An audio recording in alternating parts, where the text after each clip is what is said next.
Yeah, and Uhuru, you're live. Oh, comrades, whole brothers and sisters, welcome to Africa Mass Unite.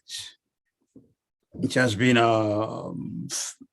over basically maybe 6 weeks. We have not done any live program on Africa Mass Unite. So these are the first one.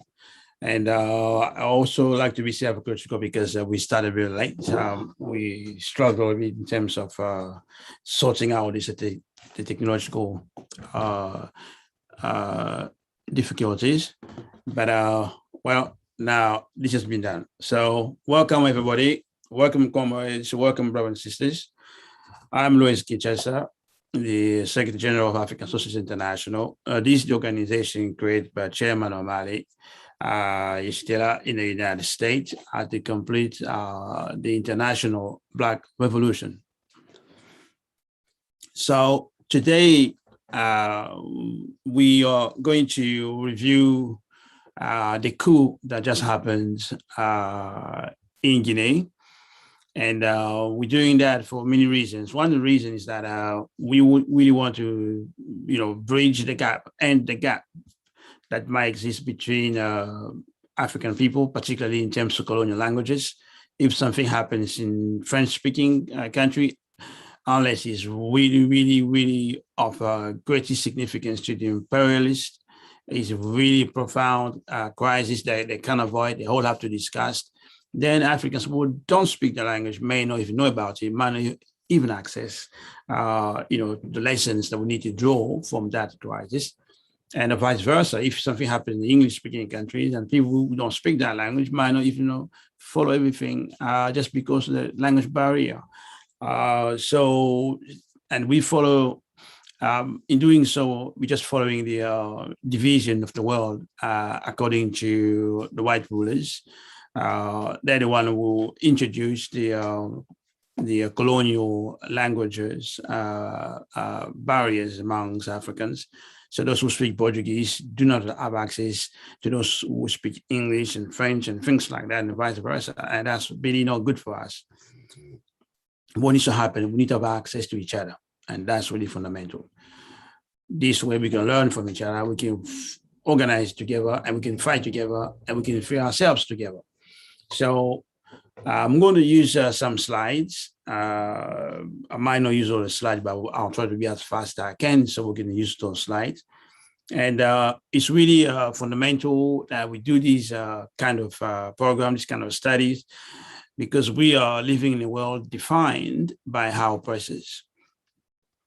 We know we are colonized people, and we know the African People's Socialist Party is the one who has been consistently leading the fight for Africans around the world to recognize that we are first colonized African people, regardless where we are.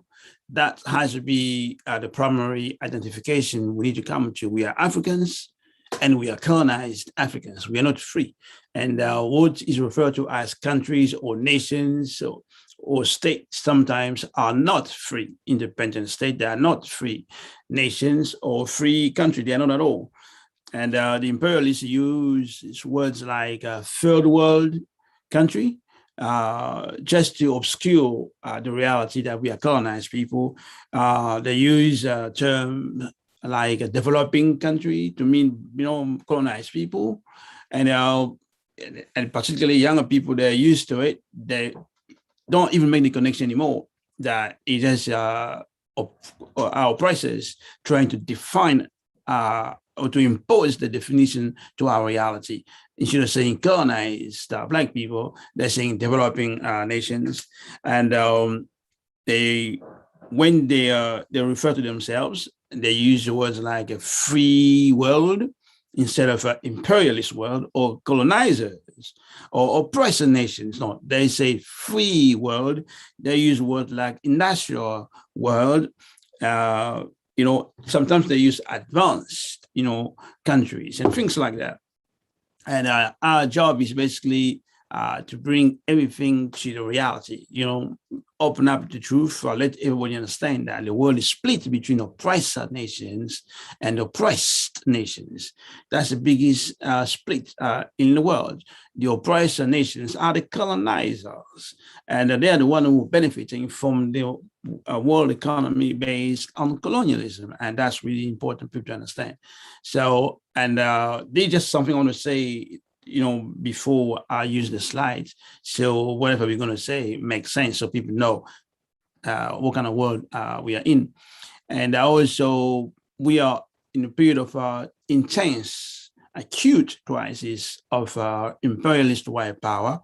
We have seen the defeat of the United States in Afghanistan, where the United States spent trillions of dollars, but they have to run out of Afghanistan, leaving airplanes, helicopters, and all kind of equipment and things like that. And the United States didn't go there alone. It went there with its allies of NATO. So they all have to get out of Afghanistan. So that's a victory for colonized people of Afghanistan.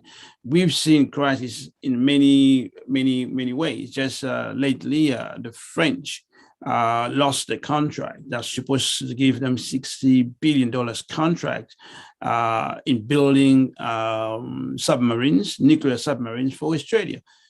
So the French ruling class is upset, profoundly upset about that, and basically what you're looking at, imperialism is crisis, but also everyone for himself. So it's not just Australia dropping French, but you also have the United States.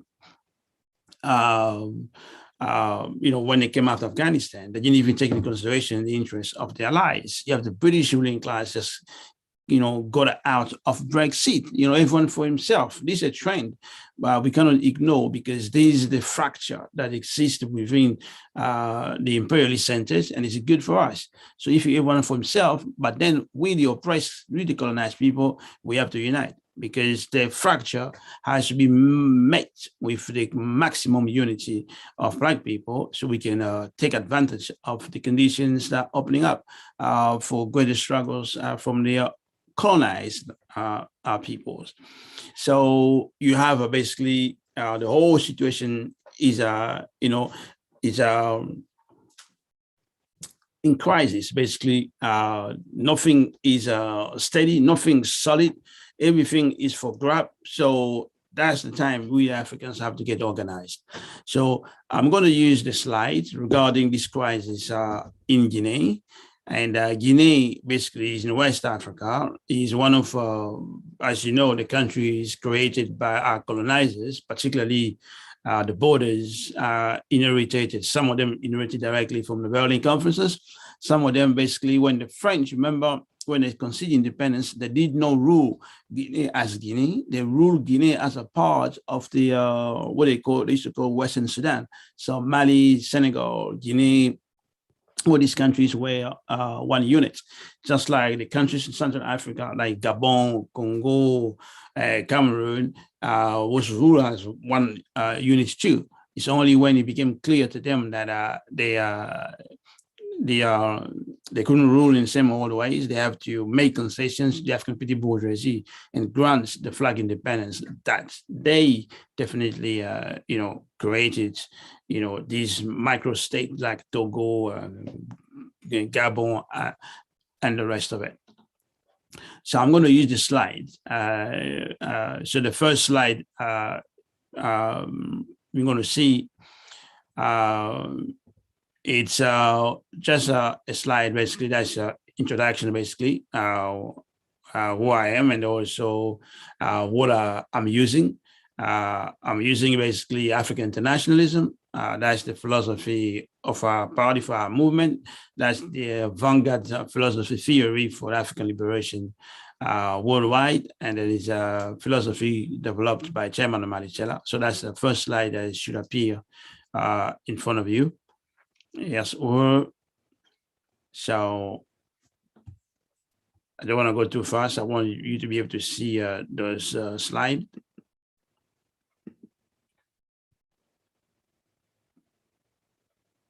Okay. I haven't seen any slide yet.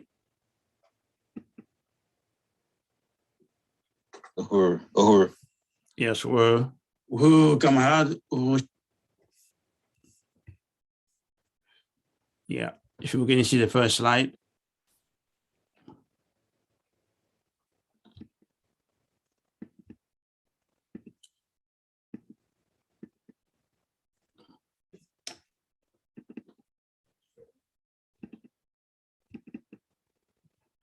Yeah, the first slide we saw, as I say, that was basically talking about African internationalism. Also, you saw the picture of Chairman Omali Yeshitela. For those who don't know, they need to know who Chairman Omali is. He's the leader of the African Revolution. He's the man responsible for keeping the Black Revolution alive worldwide and making it necessary for new generations, younger generations, or subsequent generations after him, after his generation, basically, to know about the necessity to complete the Black Revolution, also to solve all the questions that need to be solved so the revolution can be back on track. And also made the call for us for the necessity to build a united, single Black revolution, a united, single Black revolutionary movement, because the struggle for African people is to build and consolidate the Black nation, and that's the mission we have from the working class, and that's just fundamental, contribution he has made, and I can't even begin to go through all his contributions, but that's people to know who he is. And that's really important. So the next slide is basically, you probably saw that briefly, that's a jubilation. When there is a coup, people are basically are fed up with the power of Alpha Condé. Alpha Condé said he would do only two presidential mandates. After 10 years, he has done his 2 mandates, but he refused to step down. And people had a lot of respect for him because he is a historical figure. He went to jail for many years, fighting, what they call the neo-colonial dictatorship that was in place with Lassana Conte. So people respected him. But the fact that he refused to step down and he changed the constitutions so that he can have a third mandate, third term, and that upset a lot of people in Guinea. And with the hardship that people going through, and when he was overthrown, with all the propaganda that the imperialists can put in place, so there's a jubilation, but it's not new. We have seen that many times. One president is overthrown and the people are jubilating, and a couple of months later, the same people start condemning the new ruler. So that's not really new, and this is not an indication of the people to say they're supporting the new ruler or supporting neo-colonialism. Of course not. We cannot support neo-colonialism. The mass cannot do that. Here you see Sékou Touré. We need to know Sékou Touré to know who he was. He was a great figure, historical figure. On 28th September 1958, there was a referendum organized throughout the French colonies in Africa by General de Gaulle, the French leader, and asking Africans to join the Franco-African community, which is basically a new colonial community. So where Africans were given, some nominal independence, autonomy, but everything, the military, the economy, the foreign affairs, everything will be in the hands of the French. De Gaulle, put out on a referendum, and everywhere, people said yes. Sékou Touré in Guinea was the only one to say, no, we don't want neo-colonialism. We don't want that Franco community. We want a free Republic of Guinea. And this upset the French terribly, and they decided to punish Guinea. And the French decided to take everything out, all machineries that could take, all the boats, everything that the French were in control of, that they can take, they can put in port, they can destroy, they did that. They took even the lamps in offices, and people need to know that, because the French talk so much about democracy and things like that. So that's the day of the referendum. The picture on the right, that's the day of the referendum in 1958. And also, we always say, if there is a crisis in the world, always try to find out what is the economy, what is the colonial products that's coming from that country. It will give you an idea about the interest of the colonial bourgeoisie. So aluminum, which is a extract, a product coming from bauxite, is the biggest product coming from Guinea. And Guinea has half of the world reserves, or a third, between a third and a half of the world reserve, and the second producer after Australia of bauxite. In fact, the price of aluminum just went up, almost doubled, reaching nearly $2,000. So from like 1,200 dollars a ton. So that's really, a great increase. And bauxite or aluminum, the extraction of it that we use is probably in your house. I will not say even probably, it's in your house. Your cans of drink, you use Coca-Cola can or any kind of cans, aluminum is in it. Your kitchen foil, kitchen aluminum, some people call it. All this stuff, it's used when they're making cars and the airplanes and the bicycles. It's just everywhere. So, and you need to know about a third or a half of it comes from Guinea, and our people don't see a single benefit from it. Yes, yeah, and let me just. I'm trying to, because my screen is small. I can't really read the.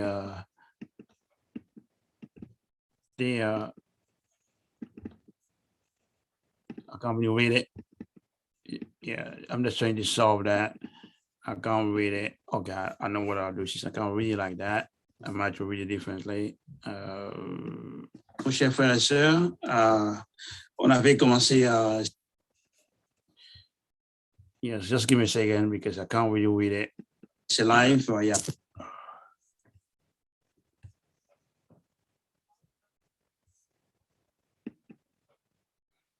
Okay. Yeah, I'm trying to see. I can.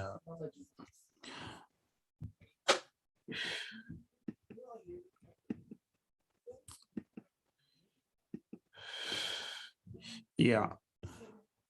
It just.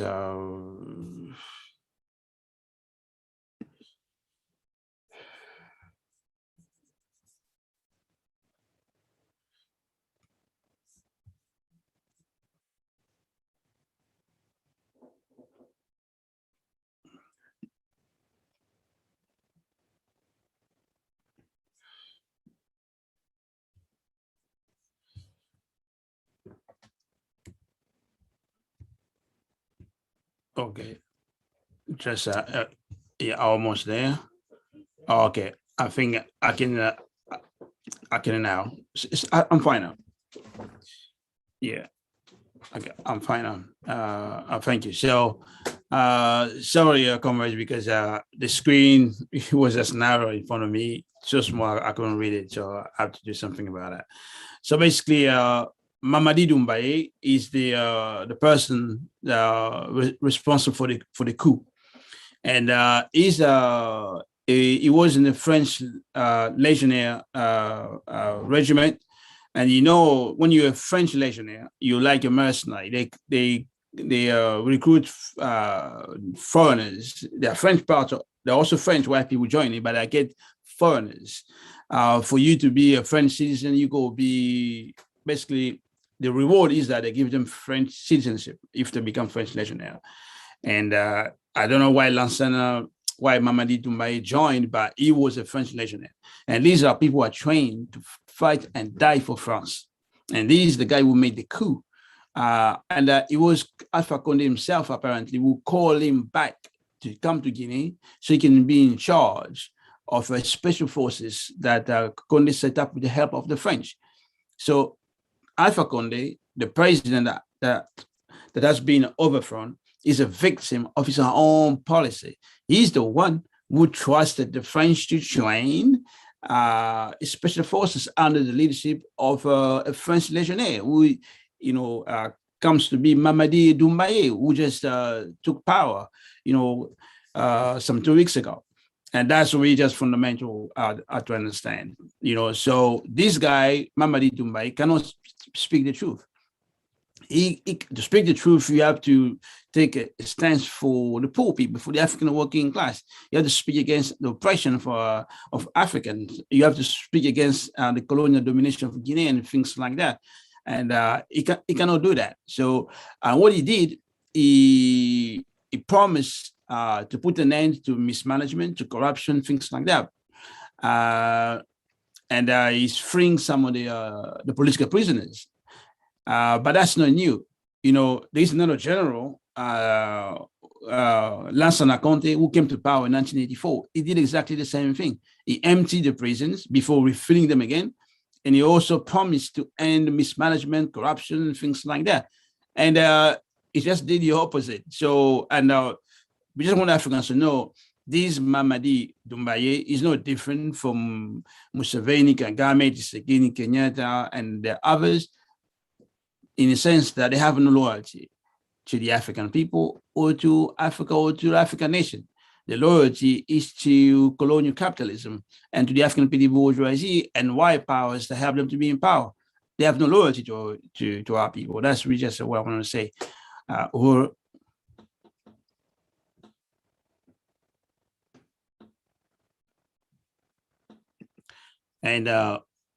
So what you see, French imperialism is running out of steam. French imperialism is desperate, and there are many examples, to underline that. France's coups in Chad, just not a long time ago, just some 4 months ago, I think it was, early summer, France just, made a coup in Chad.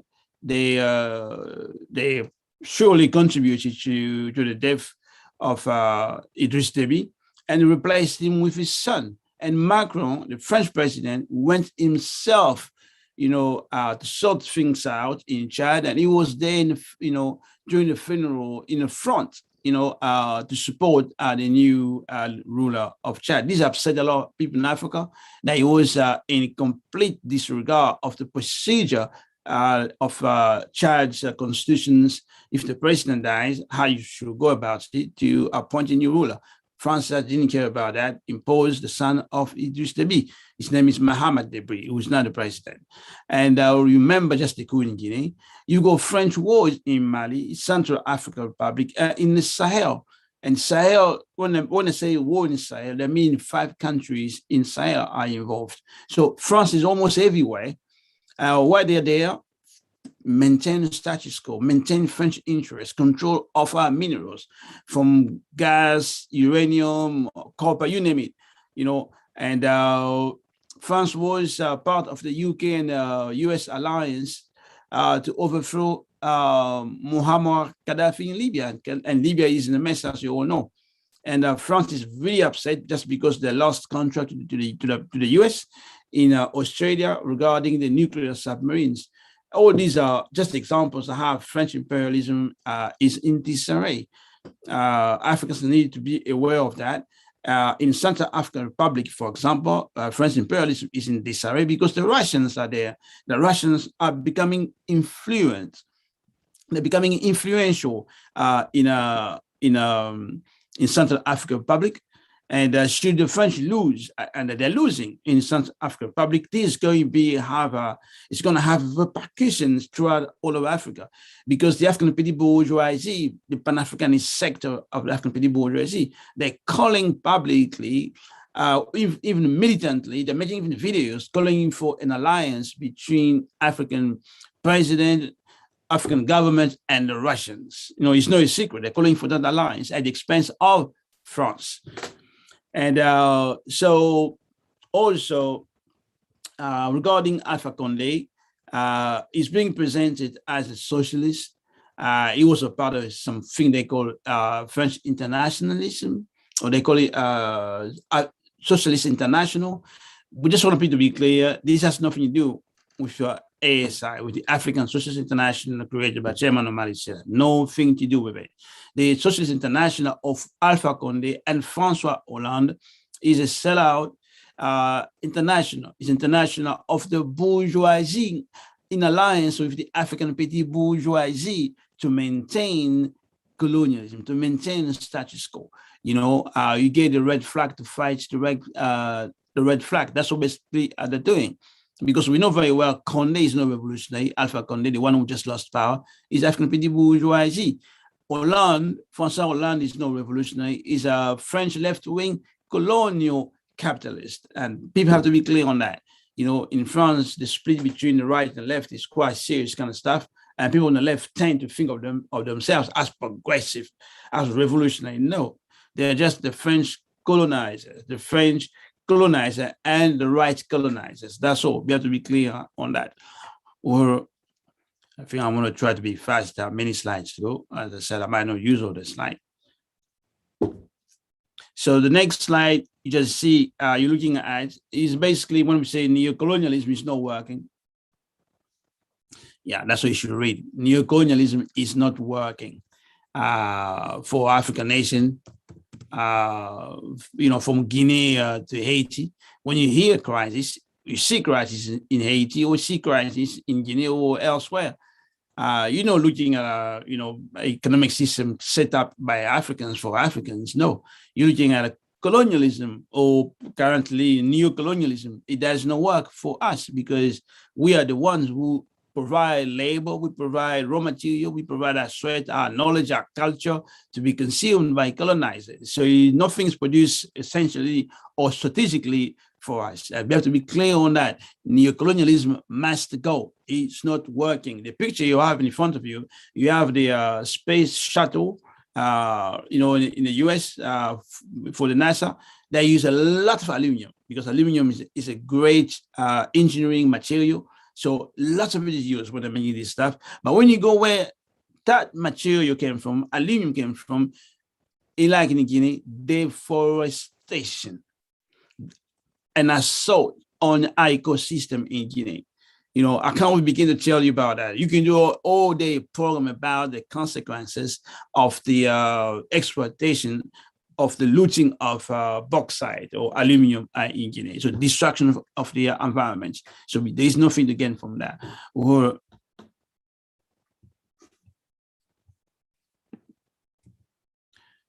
I just give you some of the companies. So people need to be really clear that both basically we're saying, you heard the chairman speaking about that colonialism is a mode of protection. So basically colonialism and neocolonialism are necessary for parasitic nations' development. That's really fundamental. You cannot have economic developments anywhere in a capitalist country without colonialism, which means without parasitism, without war in Africa, without looting Africa, without oppression of Africans, you know, things like that, without poverty of Black people worldwide. The two are part of the same thing. So I gave you some of the companies, Alcoa, Rio Tinto, and Datco. You know, they have a consortium known as Guinea Bauxite Company. It's Guinea just by name, nothing to do with us. So they produce 15 million tons per year. And you know, 15 million tons, that's a lot of material. That's a lot. And the Chinese, for example, they are the largest producer and consumer of aluminum. Even when I say producer, you know, this is misleading, but basically they transform bauxite, basically aluminum that came from Africa and maybe Australia, but Africa definitely. And China imported 52.7 million tons of bauxite from Guinea. That's a lot. I mean, you have to see the containers that carry those materials to have an idea. You know, when we say 52.7 million, you go think 3 small cars like VW, you know, small cars like that. They make barely 1 ton. Yeah, 3 small cars make barely 1 ton. So they import 52.7 million. So that's a lot of stuff coming from Guinea. That's days and days and days and days of looting. And a total of 14 Chinese state-owned and private companies are involved in aluminum businesses in Guinea. Not one company, not two, not three, 14. So it gives you just, it's just huge, and this is the stake, basically. The stakes are in Guinea, and the coup is a French coup, and Chinese want to lose if anything goes against, their interest in Guinea. So Africans have to be aware for those things. Yes, now, we want to make sure people understand.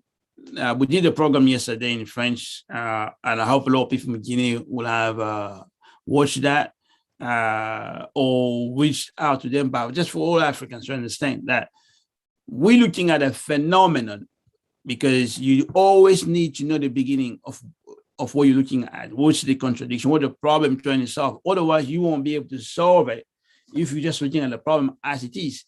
That's one thing. You can see the problem, perception, but you have really to understand the problem so you can conceptualize what the problem is. So the capture in 1415 of Ceuta, that is in Morocco, is now kind of an enclave. Today is owned by the Spanish, but originally the Portuguese are the one who captured that. And this marked the beginning of this parasitic economic system at the expense of Africa. So it didn't start with the downfall of Alpha Condé and the capture of power by Mamadi Doumbouya. No, it started in 1415. And people have internalized it. Morocco is in Africa, throw away all this stuff, Sub-Sahara or North Africa. No, it is Africa. It's only one Africa. And the economic system we're dealing with, the one we need to overthrow, start from there. The genesis of the contradiction we are trying to resolve today, didn't start with Alpha Condé. That's basically the point we're trying to make. And the crisis in Guinea is not a new phenomenon. As I said, it's an old phenomenon. So the crisis in Guinea, the crisis in Mali, in Martinique, there is a serious crisis of a health crisis. In Martinique, as we're talking, the murder of Black people by the police in the US, in Brazil, the genocide in the Congo, the anti-African immigration policy in Europe, racism in football. There is no match. International, but most of the football matches in Europe, African footballers are abused with the monkey chant and stuff like that. They are a manifestation of a 600 years of colonial domination of Africa. That's what every African should understand. That's what they are, so that we can definitely develop a proper response. So the symptoms and the consequences of colonialism, that's what the petit bourgeoisie is talking about in Guinea. All the speeches I heard, all the analysis I've listened to, they talk about corruption, bad governance, failure to respect the presidential mandate. Alpha Condé did exceed his terms in office. He did 3 terms instead of 2. Tribalism, dictatorship, he brought back dictatorship, things like that. Young people living in Guinea, they can't see any hope. And of course, the wars in Africa, all these looting wars in Africa, and the development of Europe, the development of the United States, they are one and the same. You cannot have all these wars in Africa, looting, young people dying at sea, corruption, without development of Europe. All those things are one and the same. They are manifestation, as I said before, of colonial domination of Africa. So we should not just limit ourselves to the symptoms and make decisions. We have to look at the consequences of it for us and also for our oppressors, so we can understand what's going on. So the picture you see in front of you, that's the port of Conakry, capital of Guinea, is owned by French billionaire. His name is Bolloré. He owns most of the ports in Africa. You need to know that name, Bolloré. Bolloré owns the port in Conakry. He owns the port in Ivory Coast. He owns the port in and the railways in Togo and Cameroon and so on. He's one of those parasites that owns Africa. French billionaire that owns Africa. And people are saying you can't separate the coup that just happened in Guinea with Bolloré.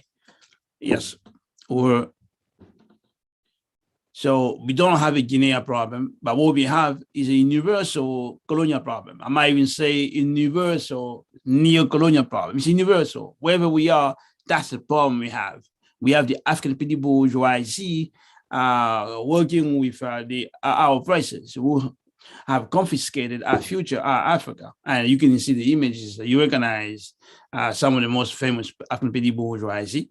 Obama and Kagame with the Bill Clinton, the representative of white power. So they look so comfortable with each other until, revolution happens, then they'll look probably different.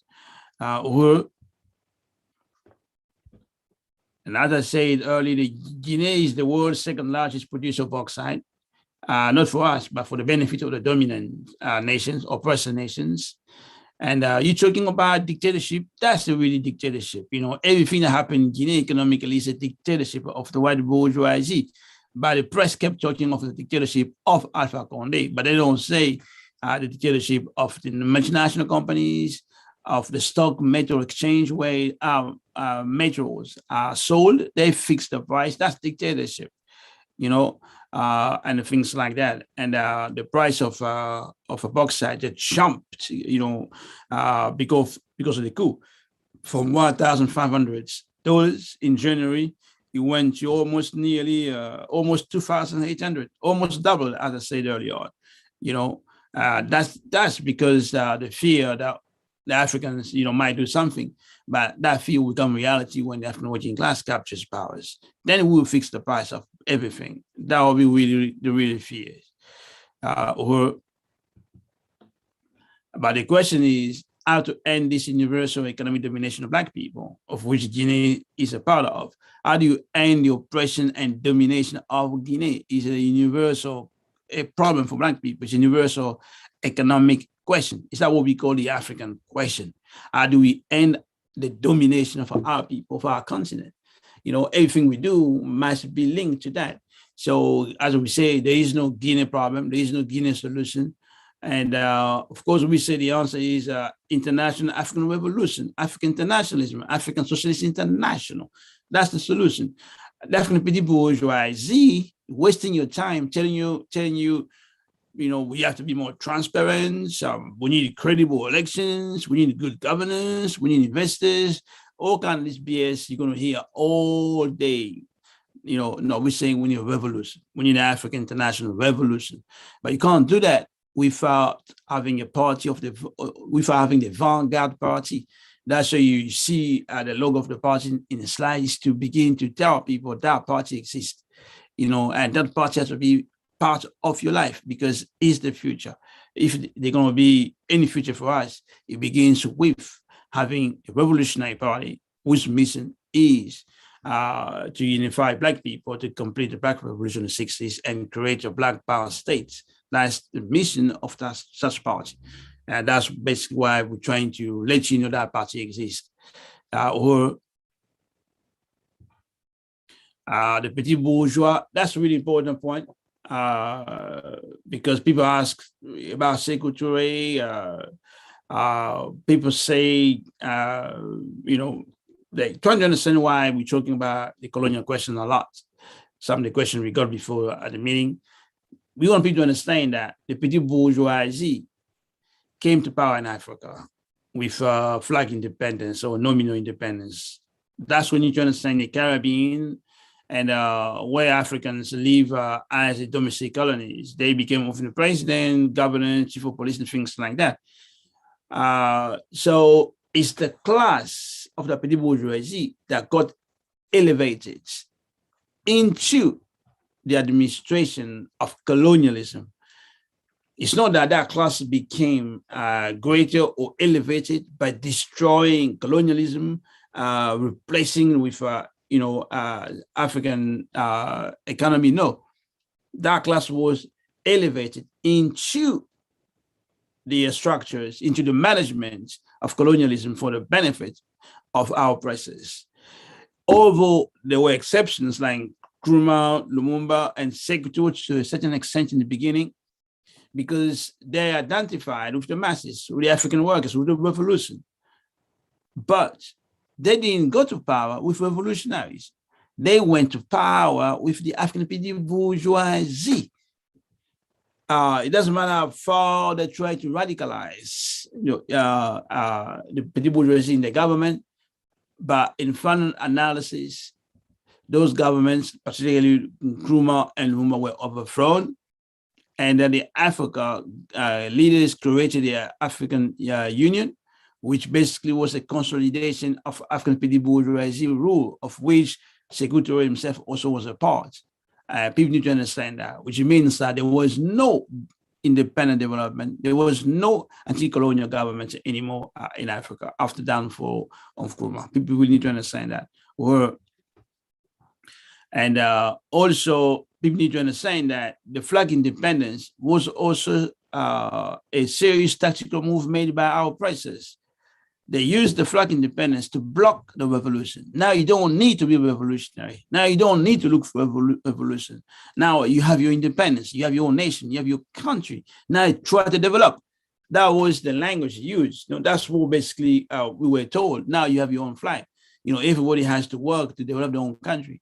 When in reality, the flag independence was used to block the revolution. For the African petty bourgeoisie, it was an opportunity, to legally surrender. You signed the Declaration of Independence, but it was also a surrender declaration, a surrender statement. People danced, celebrated, and do all those things, but it was a surrender. And I say with few exceptions, that's why they killed Patrice Lumumba. He refused that. That's why they overthrew Nkrumah, because he refused that too. People need to understand that independence is basically surrender, a declaration by the African petty bourgeoisie. Alpha Condé regime was an opportunist regime amongst many. People shed crocodile tears. We're not saying that the guy who came there is a good guy. We're just saying that Alpha Condé was an opportunist, and the question is not to shed tears for him, but the question is to bring the people back to the road of revolution and black power. That is the question everywhere. It's a universal question. That's how you judge any change. You hear any change anywhere, are the people coming back to the road of revolution? Are they fighting for a black power state and things like that? That's just critical. One of the arguments for those who are satisfied with the downfall of Alpha Condé in Guinea, they said it violated the constitutions, but they will say nothing about colonialism. But colonialism has been violating our right to self-determination for 600 years. What is a constitution if you don't even have a self-determination? What is it worth? For a country government to have a constitution, but there is no self-determination at all, and people should be upset because imperialism, white power, has been violating our right to self-determination, for 600 years. If we were, outraged by that, I'm sure we will not tolerate any self-government. So we're simply saying African self-determination is the highest expression of democracy. Not that many elections you're going to have in Guinea.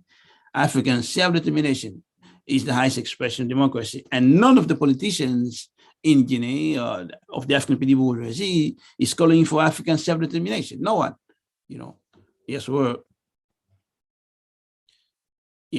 we always say in the African Peaceful Socialist Party that elections are a peaceful competition between the elements of the African petty bourgeoisie to decide a team of managers of the colonial system. So in Guinea, the competition was between Alpha Condé and Cellou Diallo and others one, but the two were the main ones, and then Doumbouya, shows up and say, hey, it's not going to be Cellou Diallo, and it's going to be Alpha Condé. It's going to be Mamadi Doumbouya, the French legionnaire colonel. He's going to be the manager of the colony of Guinea now. And it is ironical. The picture you're looking at, the guy who's holding the umbrella, that's the new president. That's Mamadi Doumbouya. and he's protecting his president. That's Alpha Conde, the one he just overthrew a couple of weeks ago. He's been overthrown by him, and this wasn't a long time ago, So that's just important to understand that. Yes, and as we said, Mamadou Doumbouya is not in power to attack colonial capitalism or to attack the opportunism of the petit bourgeoisie.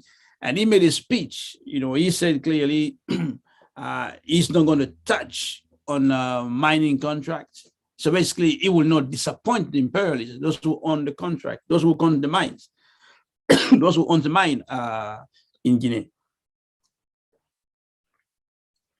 So he's clear on that. As I said, that's a critical question. I know the Chinese are anxious, but Doumbouya, people saying he might renegotiate contract. Basically, he must get rich. That's what it means in Africa. When you hear after petit bourgeoisie is a renegotiating contract, it means basically it's not against imperialism, but it's just making sure the petit bourgeoisie gets more money, because African workers and poor people will continue to be poor, Yes, we were. And as we said all along, every crisis in Africa demonstrated the importance of the colonized Black nation. The ECOWAS, after the coup, ECOWAS is supposed to be the regional organization that takes care of the interests of the Africans in the region. The only thing they made is just a formal declaration, but everyone understands, nothing's going to happen. It's just a declaration. It doesn't mean anything really, and they will do nothing anyway, just like the SADC in Southern Africa or African Union. They're all useless, helpless institutions, nothing to do with freedom and dignity and development of Black people. They're just there, just for the form, but don't do anything really. Yeah, people need to know that basically. And this crisis exposed all of them that they have no power. That's really is what every African should basically understand. And the importance of the colonized Black nation will only end when the African working class is able to complete the Black revolution. So that's what we are in the process of doing, winning every person to work on the leadership of the African working class, so we can definitely challenge the whole colonial system and complete the Black revolution, and that's when things will be different. Yes, we're.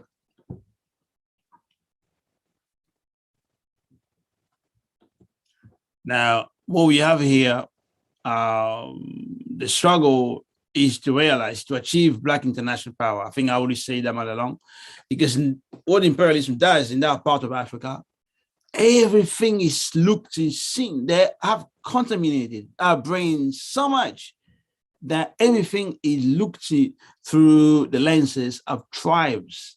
Oh, he's a Malinke. Oh, yeah, nothing to do with us. Oh, he's a Fula. No, it's not Fulani versus Malinke or Susu in Guinea. The question is a Black power. Black power is not Malinke, is not Fulani, is not Susu or any other ethnicity. Black power is all of us. Is the unity of the African nation and the leadership of the African working class. But it begins with the revolution. We go make a revolution first. And it's not Malinke or Fulani revolution. It's a Black people's revolution. It's the African people revolution. That's the starting point. We're going to build a new state that will not be, hostile to African people like the current state, wherever in Africa, So, and it cannot sustain division amongst the people. We have to end all this artificial division amongst the people. And that's just fundamental. And part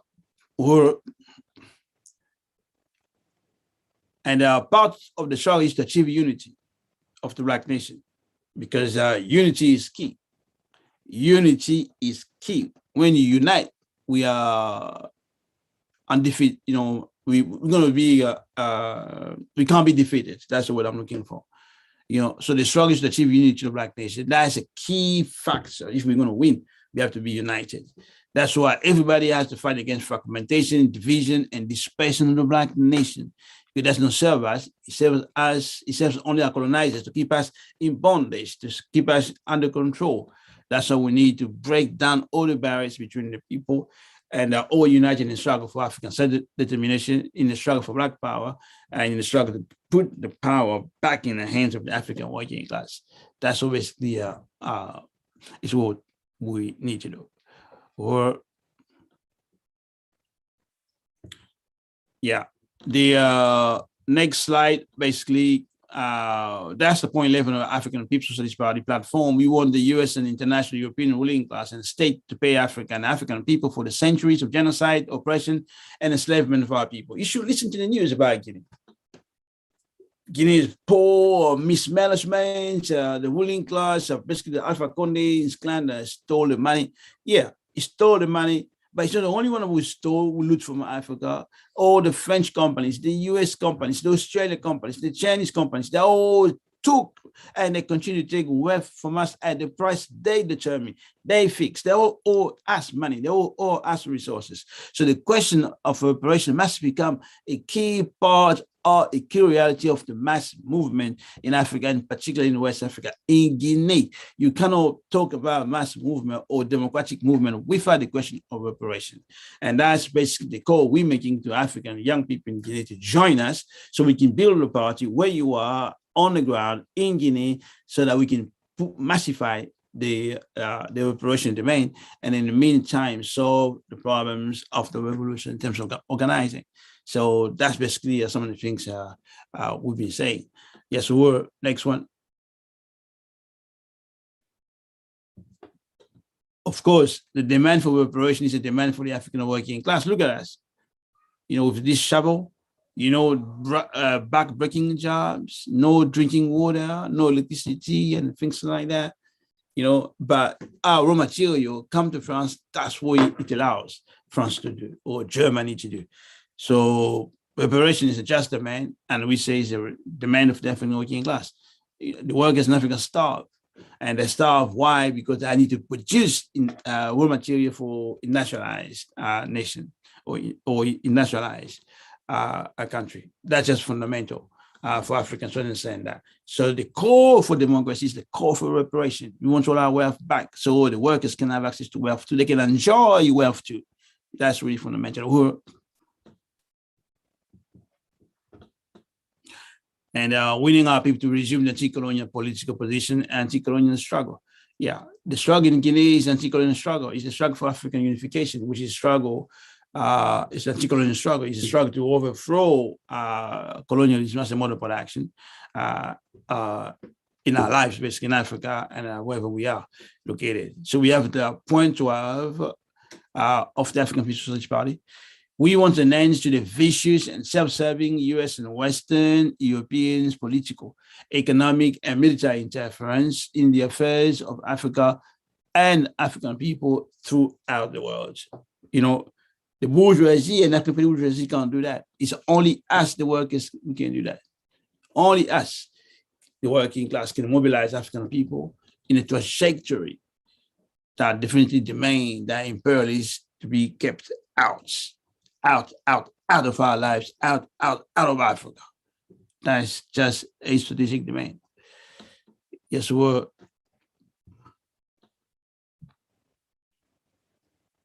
So create leadership of African self-determination in African Guinea. The starting point, you have the party. You go create a party, the African People's Socialist Party. We need you to join. So they'll be responsible of creating this mass movement, mass organization. But you have to be in the party first. We need party everywhere because party is the one who determines everything, lay out the plans, everything, sort out the ideological, political questions, and so on, so that Africans can be free and Africa can be united. So join the party is definitely the starting point, and then we can deal with secondary leadership, dealing with other key issues. That's just fundamental. So we have the point 5 here. I don't know why it's 5. Create a mass movement for reparation in Guinea. Create an African international tribunal for reparation in Guinea. The enemy of the president who lost power, Alpha Conde, they're saying he should stand trial. Yes, let him stand trial. But what we're saying, we need an international tribunal. We can bring to trial everybody who committed economic crime and the blood crime against African people in Guinea.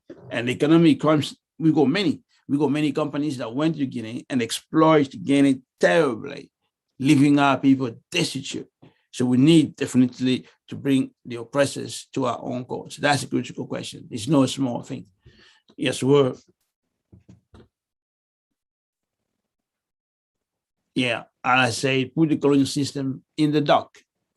Yes. For those who are polluting our rivers, put them in the dock. You know, rivers are polluted in Guinea.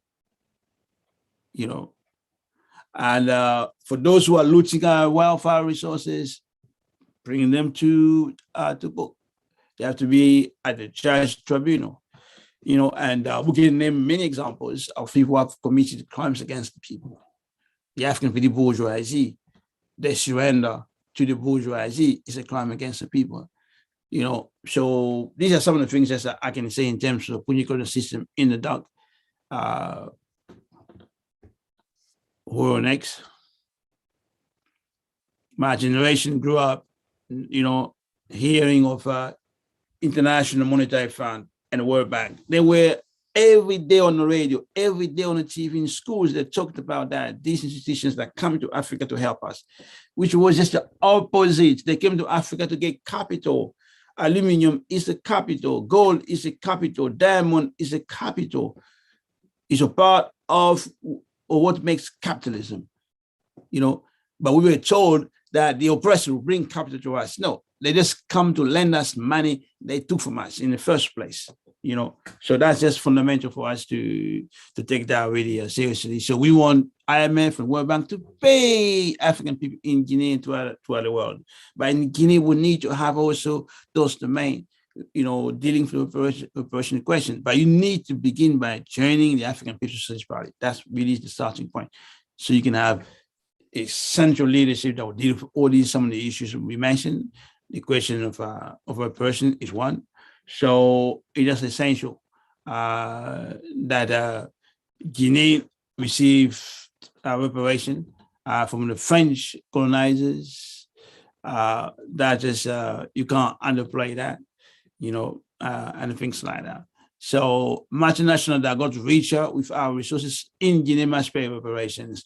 All African and foreigners who looted must also pay. Offshore accounts must be prosecuted to recover the money stolen from the masses of Guinea. All African responsible for economic crimes and bloodshed must also pay. Yeah, I unite with that. So that's basically the presentation I have. Now you see the logo of the party. This to remind you to join today. Go to apspuhuru.org, apspuhuru.org. You can join today.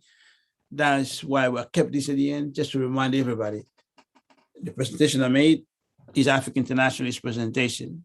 We speak to the workers. We speak to the poor people. We speak to the necessity to struggle, to organize and the leadership of the party against the African petty bourgeoisie and the bourgeoisie, so that the African working class can go to power. African working class is not in power. That's what we need to know. We are not in power. So don't allow people to say Black man has failed. No, the bourgeoisie has failed. The workers never fail, will never fail. That's what people need to really understand, you know. So I don't know if there are questions. If there are questions, we are more than welcome those questions, and we will try to respond to those questions. So, anyone? We don't have any questions currently. No question. Okay. So, anyone? We don't have any questions currently. No.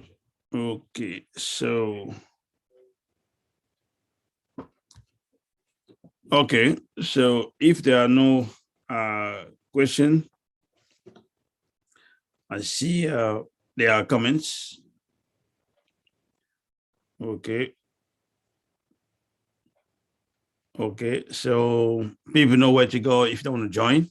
Okay, that's great. Okay, we want to say hello to everyone who will join, or Yembe, or Maiza, Uhuru. That's some of the names I've seen. Yeah, anybody else whose name I can't see, I want to just say hello to everyone. And welcome back to this first session for Africa Must Unite. So we'll be definitely looking into what we're going to do during the week and also during next week. A lot of things are happening, and we want the African workers to really stay on the top of this crisis, understanding all the turn, the twist, all the contradictions, so we can have always a long view of things. And this will allow us to know where to organize, put our forces, and how to move our forces around the world as well. And I'm looking forward to the future as that's what we're going to do. And I want to thank everyone who took the time to join. And please remember to share. That's really fundamental. Share, share, share, share. There is no limit in the number of times you can share. You can share 1,000 times, do so. You can share 10 times, do so, but we need to share. So thank you, everyone, for tuning in, and I'm looking forward to be with you again next week. And over to Kabula, also Kabula joined. Just want to say that as well. So we'll comrades, we'll brothers and sisters, and we'll be talking in 2 weeks' time. No, 2 weeks' time, next week. We're